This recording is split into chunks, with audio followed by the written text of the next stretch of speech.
कहानी से शुरुआत करते हैं। एक बार एक व्यक्ति अपने बच्चे को लेकर संत के पास गए और शिकायत की कि मेरा बच्चा गुड़ बहुत खाता है, इसको किस तरह हटाया जाए क्योंकि नुकसान कर रहा है, अति मीठा नुकसान करता है। गुरुजी ने कहा तुम मेरे पास 2 दिन बाद आना। वो व्यक्ति 2 दिन बाद गया। गुरुजी ने कहा एक काम करो 2-3 दिन और रुक जाओ, 2-3 दिन बाद आना। वो व्यक्ति फिर कुछ दिन बाद रुक के गए।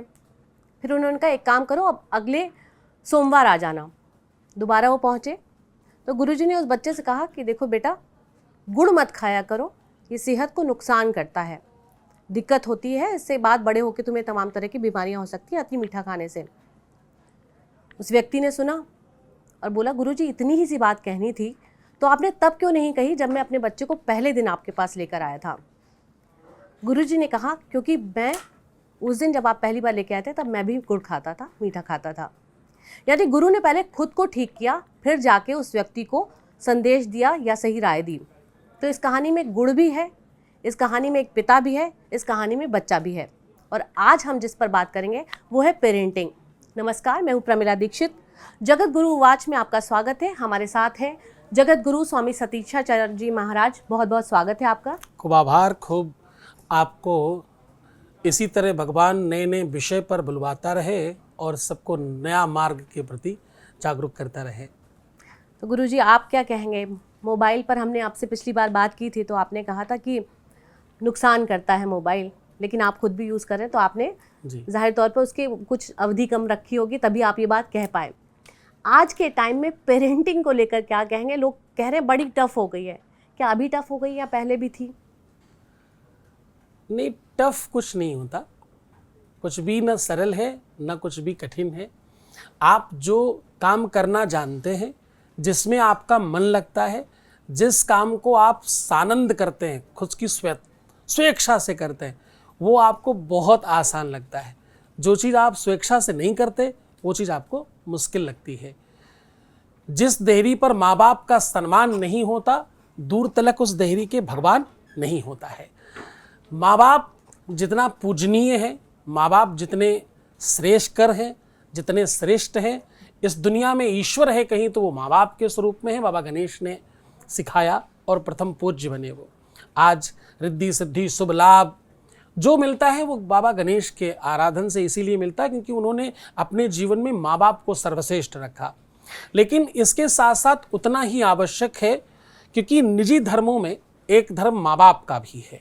माँ बाप श्रेष्ठ हैं, ईश्वर तुल्य हैं, सब सत्य है, लेकिन अगर उनको अपना कर्म नहीं आता, अपना स्वयं का धर्म नहीं आता, तो वो उस पद पर रहने के अधिकारी नहीं होते और उनको उसका कष्ट उठाना पड़ता है। दुनिया में और कुछ मुश्किल नहीं है। पेरेंटिंग कठिन नहीं है, मुश्किल नहीं है। समस्या सिर्फ इतनी है कि उसमें अभिरुचि की कमी है। वो अभिरुचि नहीं है, वो सानंद नहीं है, वो स्नेह नहीं है और वो प्रेम नहीं है, और अथवा आपकी स्वेच्छा नहीं है। जिस चीज़ में आप स्वेच्छित होते हो वो कठिन से कठिन काम आपको आसान लगता है, उसके लिए आप सारे संसाधन जुटा लेते हो, आप खूब प्लानिंग करते हो उसके लिए करने के लिए, चाहे कितना ही बुरा कर्म क्यों नहीं हो। आपकी इच्छा है, अगर आप उसके लिए दुनिया एक कर दोगे और आपको आसान लगेगा, वो आप आसान कर लेंगे उसको। कर्म क्या है फिर माँ बाप का? क्योंकि हम पुराने लोगों से सुनते हैं, बड़े लोगों से, तो वो 5-6 बच्चे पैदा करके भी कहते हैं बस पल गए जी, और अब 2 या 1 बच्चा भी पैदा करके लोग परेशान रहते हैं। उफ क्वालिटी टाइम नहीं दे पा रहे हैं, या फिर बड़ा मुश्किल होता है उनको बच्चों को समय दे पाना, उनकी इच्छा पूर्ति कर पाना। क्या फ़र्क है इन दोनों में? वही जो हमने आपको बताया, धर्म। धर्म क्या है? धर्म है आपके त्याग का परिणाम। आज मैंने धर्म की यात्रा शुरू करी तो सबसे पहले क्या किया? परिवार त्यागा, घर त्यागा, अपने सुखों को त्यागा। हमारे पास आज पॉकेट नहीं है, हमारे पास मोबाइल है पर हमारे पास नहीं होता। हम कभी कहीं होते, कभी कहीं होते, कहीं सत्संग कर रहे हैं, कहीं प्रवचन कर रहे हैं, कभी किसी के साथ बैठे, किसी के साथ बैठक चल रही है। कहाँ मोबाइल यूज करें, कैसे कुछ करें? स्वयं की नींद, स्वयं का खान पान आप सब त्यागते हो, तब आप धर्म का पालन कर पाते हो। वैसे ही दुनिया का सबसे बड़ा धर्म क्या है? दुनिया का सबसे बड़ा धर्म है माता पिता होना। माता पिता होने से ज़्यादा बड़ा धर्म कुछ भी नहीं है। कुछ चंद पैसे कमाना ताकि उन्हें हम बढ़िया सुविधा और व्यवस्थाएं दे पाएं, उससे ज़्यादा आवश्यक है कि हम उनके अंदर बढ़िया सत्कर्म डाल पाएं और संस्कार अच्छे दे पाएं, ये ज़्यादा आवश्यक है। कुछ कॉइन्स कमाने से कहीं ज़्यादा जरूरी है आपके घर में जो कोहिनूर हीरा है उसकी साजो सज्जा, उसकी व्यवस्था और उसकी चमक कैसे बढ़ाई जाए, उस पर फोकस्ड करें। आज के माता पिता को ये लगता है, मेरी बात को गौर से समझना, क्योंकि ये बात के बाद बहुत सारे लोगों की धारणा परिवर्तित होगी और कुछ लोग शायद मुझे नहीं समझ पाए, क्योंकि जहां से असली बात शुरू होगी वहीं से समझदारी कमजोर होने लगती है। आज के माँ बाप को लगता है कि बच्चों को बहुत अच्छे स्कूल में पढ़ाना ही उनका अपना धर्म है।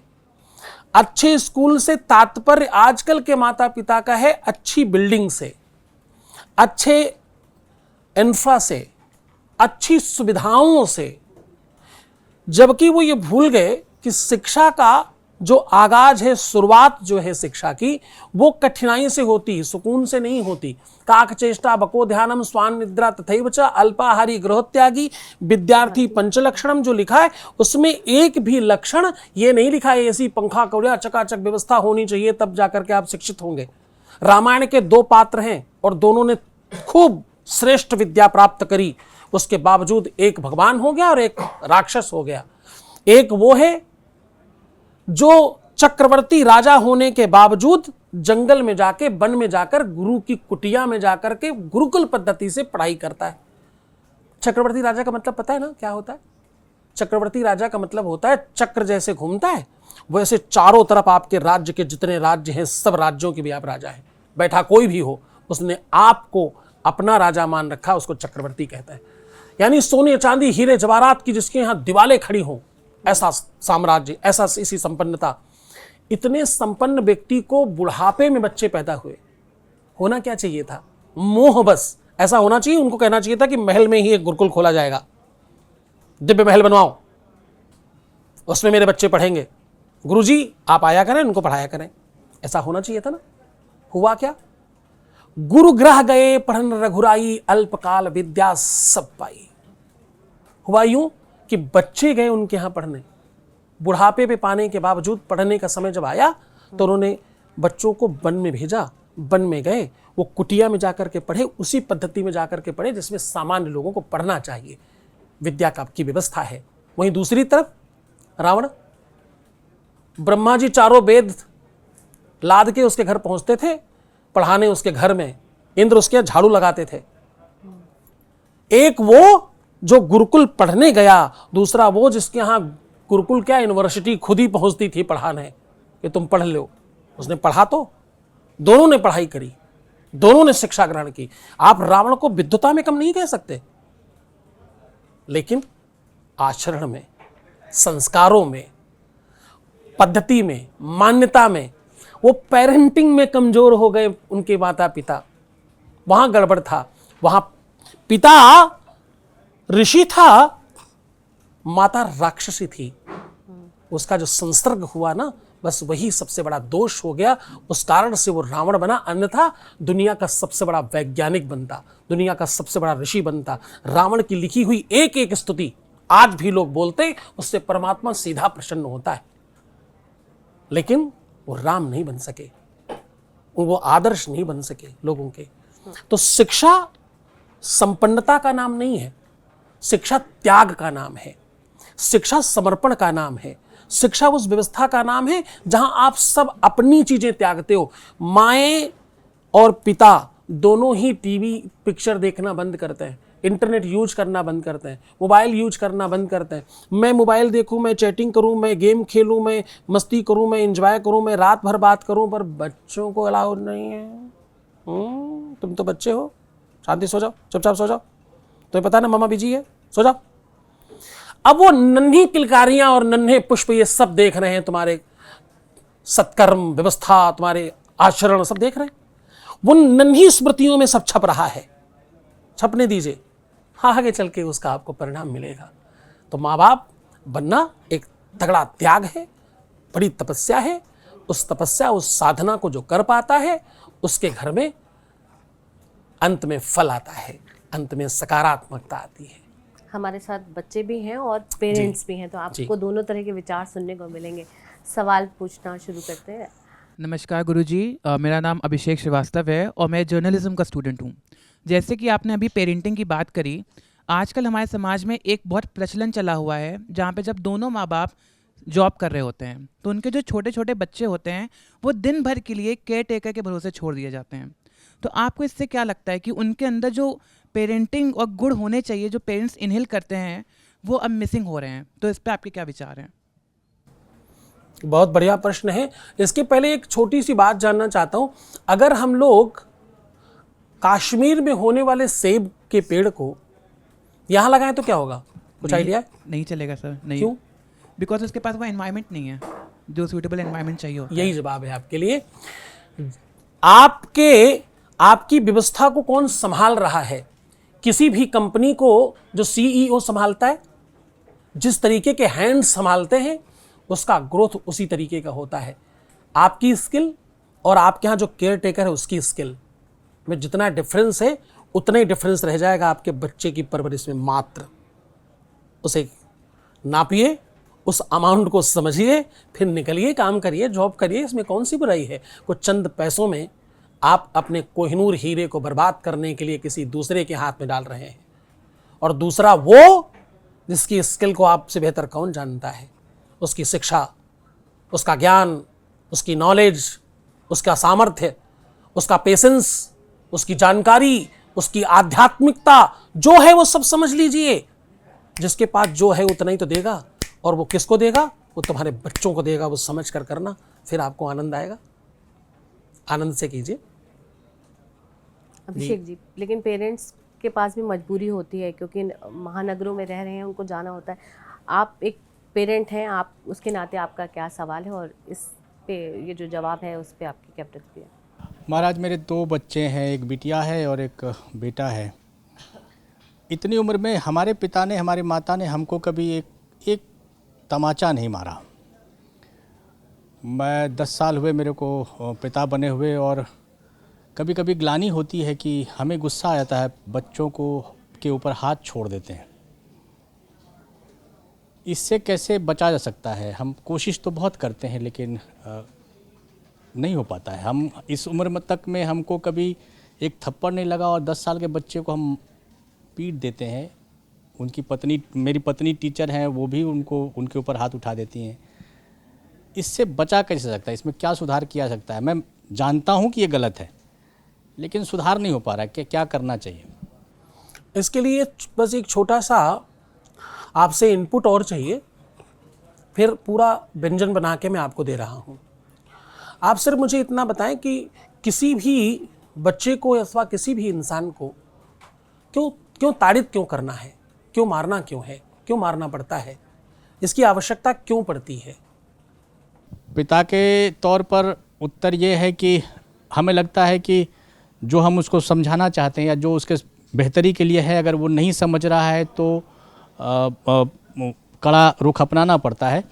लेकिन एक इंसान के तौर पर यह भी हो सकता है कि हम शायद अपने आप को इम्पोज करना चाह रहे हैं उसके ऊपर, वो नहीं मान रहा है इसलिए हाथ छूट जाता है। कुछ इस तरह का ये है। हम हालांकि आपकी बात से अगर मैं सीधे समझूं तो आप ये कह रहे हैं कि वो मेरी बात समझ नहीं पाता इसलिए समझाने के लिए मुझे वो रास्ता अपनाना पड़ता है। जी, आप यही कह रहे हैं? जी। जिस व्यक्ति ने आपके प्रेम की भाषा नहीं समझी, वो चाहे कोई प्राणी क्यों ना हो, बच्चा हो, कोई बाहरी क्यों ना हो, जिसको प्रेम की भाषा नहीं समझ में आई, जिसको समझाने से नहीं समझ में आया, उसको ताड़ित करके कुछ भी समझाया जा नहीं सकता। इसका कोई तरीका कहीं नहीं देखा गया। कभी भी वो जो भय है ना, वो जो डर है, वो मारपीट का नहीं है, वो रिश्तों का डर है।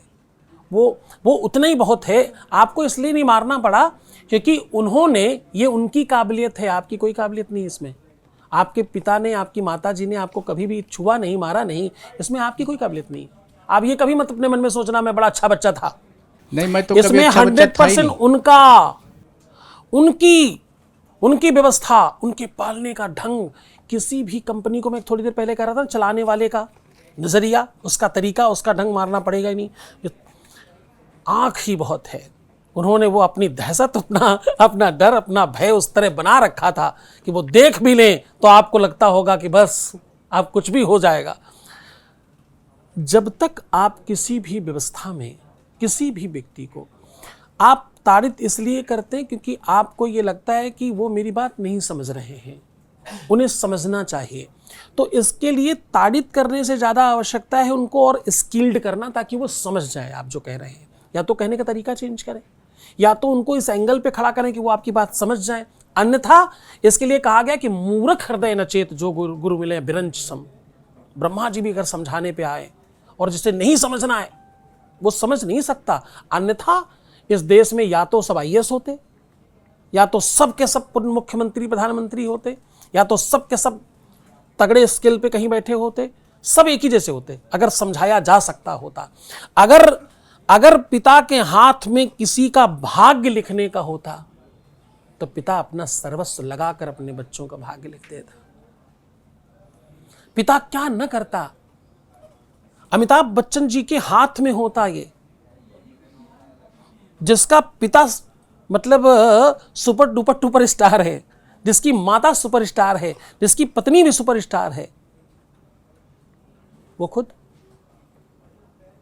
हाथ में नहीं होता, आचरण में होता है, अरेंजमेंट्स में होता है, वो माहौल बनाने पर होता है। आप किस कदर किसी को प्रेम की लाठी से ज्यादा किसी में बोझ ही नहीं है सरकार। एक बार अगाध प्रेम होने दीजिए, उसके बाद उसकी तरफ देख लेने भर में भी उतना ही भय लगता है, उतना ही डर लगता है जितना मारने पे लगता है। मैं आपसे बात नहीं करूंगा ये कह देना ही पूरा विश्व समाप्त होने जैसा लगता है। आप कभी युवा रहे होंगे, आपको कभी न कभी किसी से प्रेम हुआ होगा। आज तो खैर सभी बड़े युवा, अभी भी आप युवा हैं, लेकिन प्रेम जो है ना वो किसी रिश्ते का मोहताज नहीं है। वो प्रेम जीवन में इसलिए कभी न कभी जरूर आता है ताकि आप पेरेंटिंग अच्छी कर सकें, आप समझ सकें कि प्रेम की परिभाषा क्या है, आप समझ सकें कि उसका आगाज क्या है, उसका तरीका क्या है, उसका ढंग क्या है। मारना बहुत हल्का महसूस कराता है आपको, खुद को भी, उसको ही नहीं आपको भी। मारना एक बहुत क्षणिक व्यवस्था है।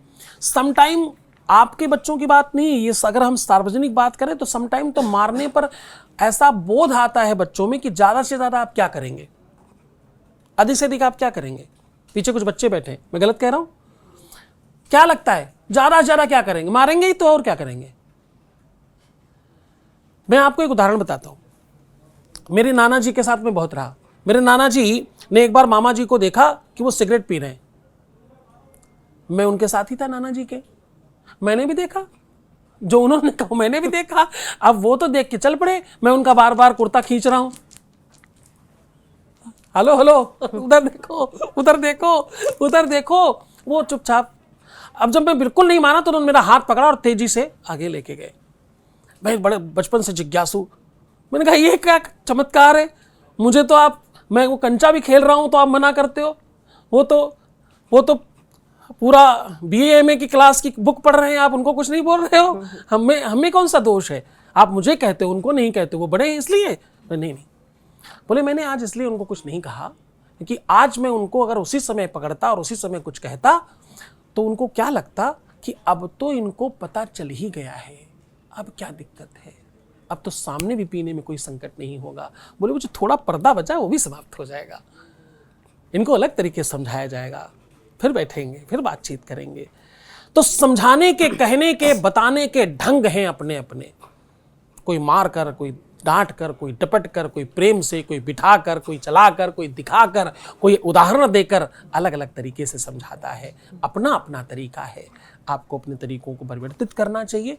मुझे ऐसा लगता है कि आप बहुत व्यवस्थित हैं, समझदार हैं, और क्योंकि आपने वो सब देखा है पेरेंटिंग जिसमें बिना किसी को ताड़ित किए हुए भी सुव्यवस्थित रखा जा सकता है, तो उसी अनुभव को, जो अनुभव पाया है उसी अनुभव को आगे बढ़ाइए। क्योंकि मारना आपको कमजोर बताता है। मारना क्या कहता है? आप असफल हो गए, आप समझा नहीं पाए, मैं अबोध सही, मैं अज्ञानी सही, तुम समझा क्यों नहीं पाए भाई? समझाओ ना मुझे, 10 बार बताओ, 50 बार बताओ। मेरा टीचर मुझे समझा नहीं पाए, मुझे केवल पीट रहा हो, टीचर ही मूर्ख है। फिर तो मुझे नहीं आ रहा तो नहीं आ रहा ना, नहीं आ रहा इसमें कैसे कह दूं आ रहा है, और क्यों कह दूं मैं आ रहा है? आपने मुझे 4 बार बताया ए फॉर एप्पल होता है, मुझे नहीं समझ में आ रहा ए फॉर एप्पल होता है, आप अलग तरीके से बताइए। जब तक नहीं आ रहा तब तक बताइए, आपका काम है ये। हमारा दोष है क्या, ये मुझे नहीं समझ में आया। मैं समझने की कोशिश नहीं कर रहा हूं क्या? आपको लग सकता है, मुझे नहीं लग रहा, मैं तो देख रहा हूं, मैं कोशिश कर रहा हूं, मैं प्रयत्न कर रहा हूं। इसका जवाब बड़ा है, विशाल है। सूक्ष्मता में हमने जो अनुभव ग्रहण किया उसका पालन करें। मारना ताड़ित करना उल्टा है, उससे सुधारा नहीं जा सकता, उससे बिगाड़ा भी जा सकता है। तो जिससे दोनों चीजें हो सकती वो नहीं करना, जिससे सिर्फ सुधारा जा सकता वही करना है। गुरुजी, पेरेंट्स में बड़ी तरह के अब कंफ्यूजन भी रहता है। एक तरफ जैसे अब अभिषेक जी कह रहे हैं कि उनके पिताजी ने कभी मारा नहीं, इन्होंने मारा तो ये नाराज़ है। एक तरफ अंकिता हैं, हम उनके हाथ पे टैटू देख सकते हैं, उन्होंने मातृ पितृ देवो भव लिखा रखा है। ये रिस्पेक्ट से लिखवा रखा होगा, या इतना प्रेम होगा, या इतने आपके पेरेंट्स फ्रेंडली होंगे? तो इन सब के बीच सामंजस्य बन नहीं पाता। आजकल के पेरेंट्स तो फ्रेंडली बनने की भी कोशिश करते हैं, लेकिन वो दोस्ती हो ही नहीं पाती। अच्छा, क्यों लिखा है आपने? स्वामी जी, मुझे ये लगता है कि जो हमारी संस्कृत, जो हमारी भाषा है, वो कहीं ना कहीं विलुप्त होती जा रही है। तो मुझे अच्छा लगता है कि आप अपनी जो भाषा है उसको संजो कर रखें, और ये मुझे लगता है कि बहुत अच्छा एक संस्कृत में लिखा हुआ है और इसका अर्थ भी बहुत अच्छा होगा। जो भी देखेगा मुझे लगता है कि उसको अच्छा ही लगेगा। मैंने खुद के लिए करवाया अपने लिए कि मुझे अच्छा लग रहा है, और बाकी भी अगर कोई देखता भी है तो उसको भी अच्छा लगता है। तो ये पॉजिटिव तरीके से है मेरे लिए।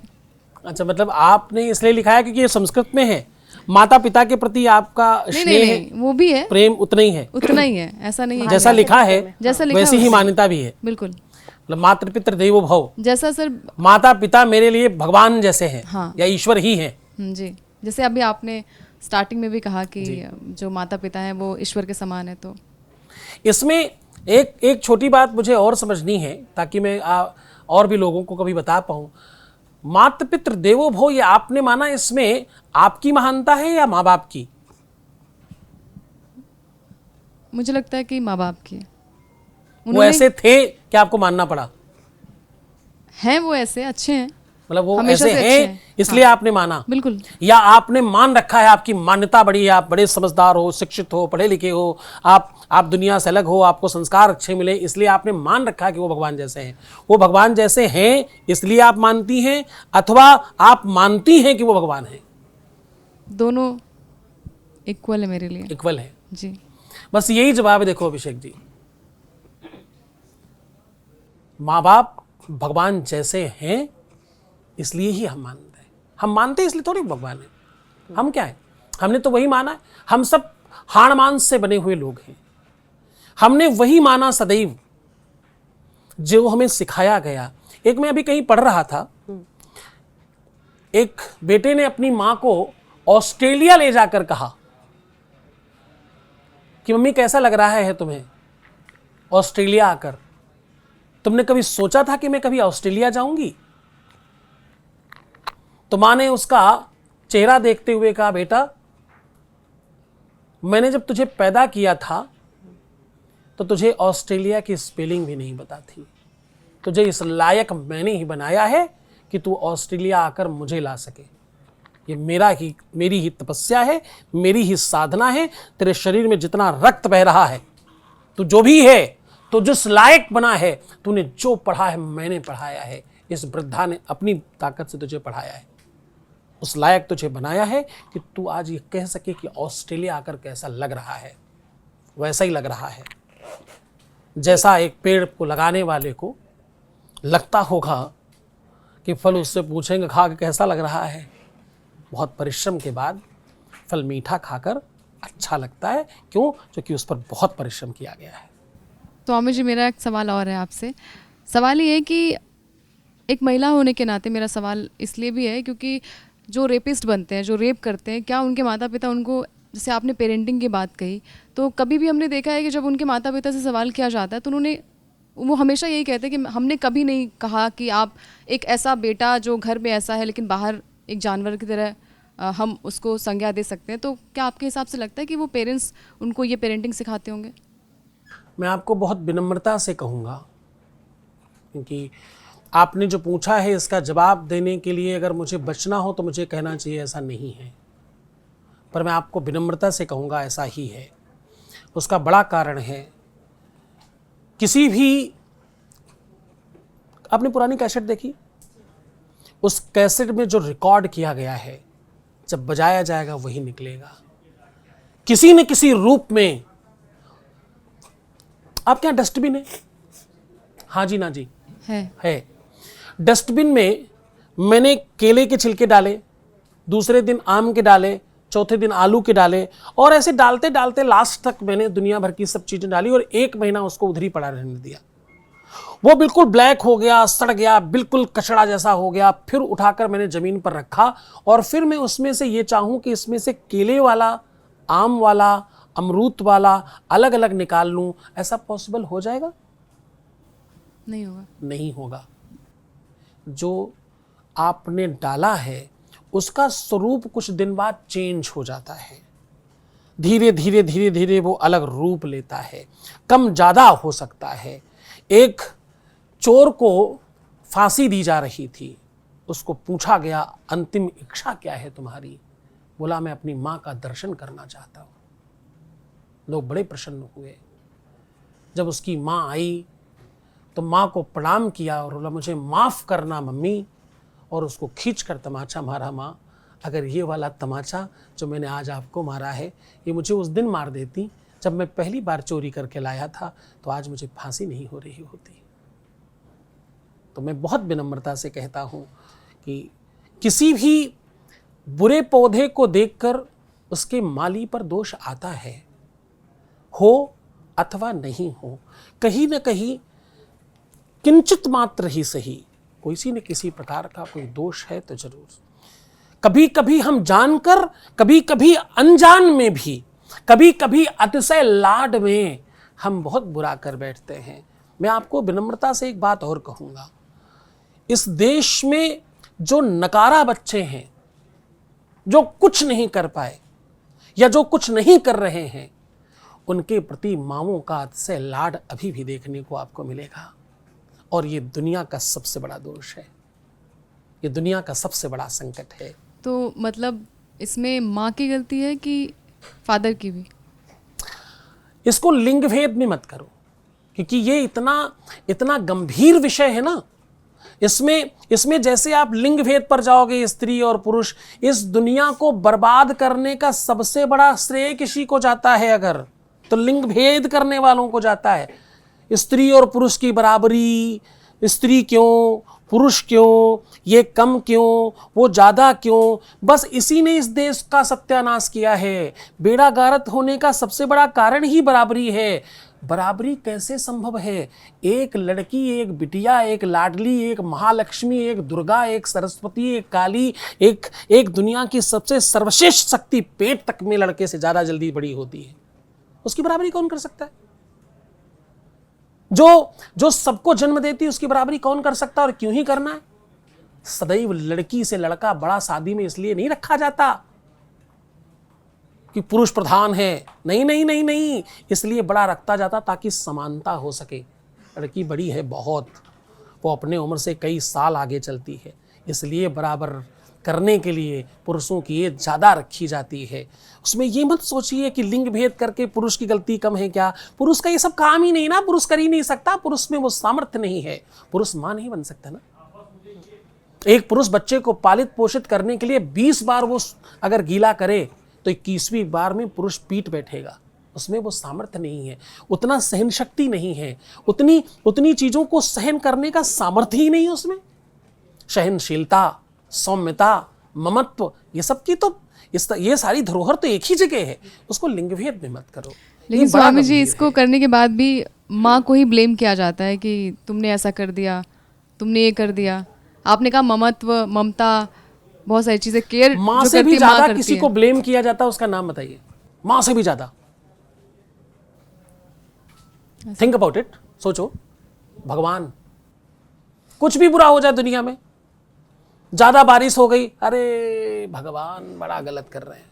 कम बारिश हुई, भगवान बड़ा गलत है भैया, कम से कम बारिश तो हो जाती यार, सब सूखा पड़ा, भगवान बड़ा अत्याचार कर रहे हैं।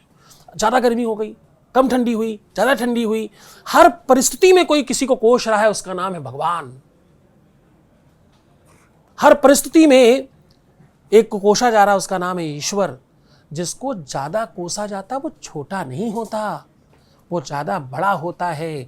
जिम्मेदारियाँ आप पर डालने का मतलब ये नहीं है कि तुम कमज़ोर हो, तुम ज़्यादा ताकतवर हो। आप लोड कहाँ डालते हो, किधर रखते हो? 100 ग्राम के ग्लास में आप 4 लीटर दूध रखती हैं क्या घर में? नहीं, उतना ही रखेंगे जितनी हो सकती है। उसमें सामर्थ्य है ज़्यादा, उसमें इसलिए उसको कहा जाता है।